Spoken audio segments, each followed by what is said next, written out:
اعوذ باللہ من الشیطان الرجیم، بسم اللہ الرحمن الرحیم۔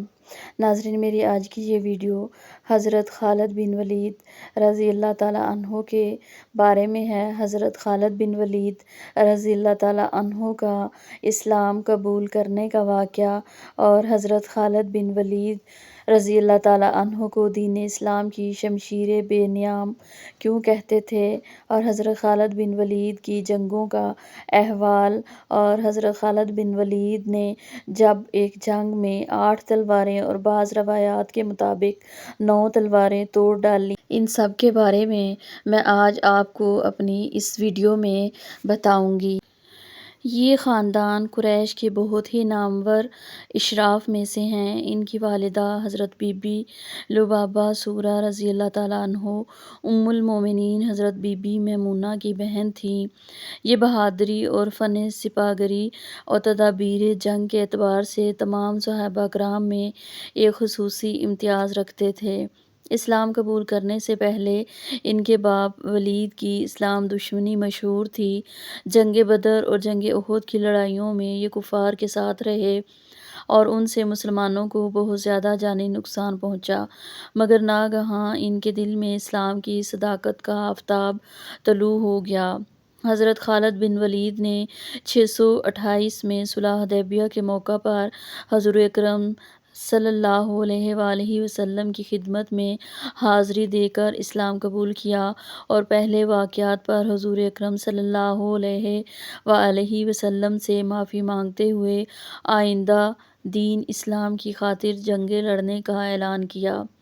اسلام قبول کرنے کے 3 ماہ بعد آپ مدینہ منورہ میں دربار رسالت میں حاضر ہوئے۔ اسلام قبول کرنے سے قبل آپ مسلمانوں کے خلاف کئی معرکوں میں حصہ لے چکے تھے۔ جنگ احد میں جنگ کا نقشہ بدلنے میں ان کا بہت بڑا کردار تھا۔ اسلام کے دامن کو پکڑنے کے بعد آپ نے بہت سی معرکوں میں حصہ لیا۔ 630 میں فتح مکہ کے موقع پر مسلمان فوج جو 4 حصوں میں تقسیم تھی، ان میں سے ایک کی قیادت حضرت خالد بن ولید رضی اللہ تعالیٰ عنہ کے ذمے تھی۔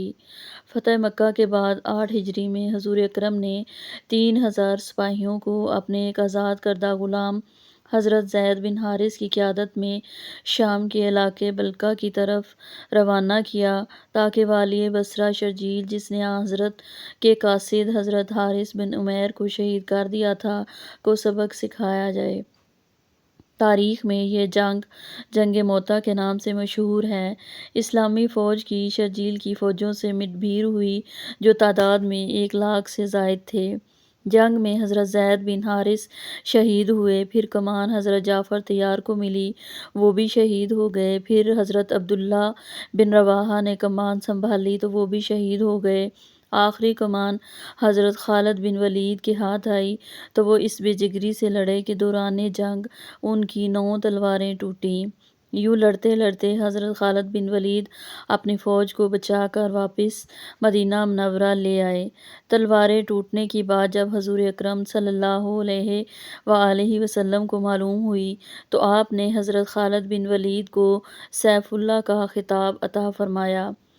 اسی حوالے سے علامہ اقبال نے فرمایا ہے: سوچا بھی ہے اے مرد مسلماں کبھی تو نے، کیا چیز ہے فولاد کی شمشیر جگردار، قبضے میں یہ تلوار بھی آ جائے تو مومن، یا خالد جاں باز ہے یا حیدر کرار۔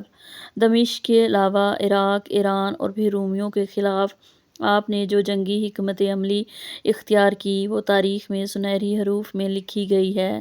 حضرت خالد بن ولید نے نبوت کے جھوٹے دعوے دار مسلمہ کذاب کے ساتھ ایک خون ریز جنگ کے بعد فتح حاصل کی تھی۔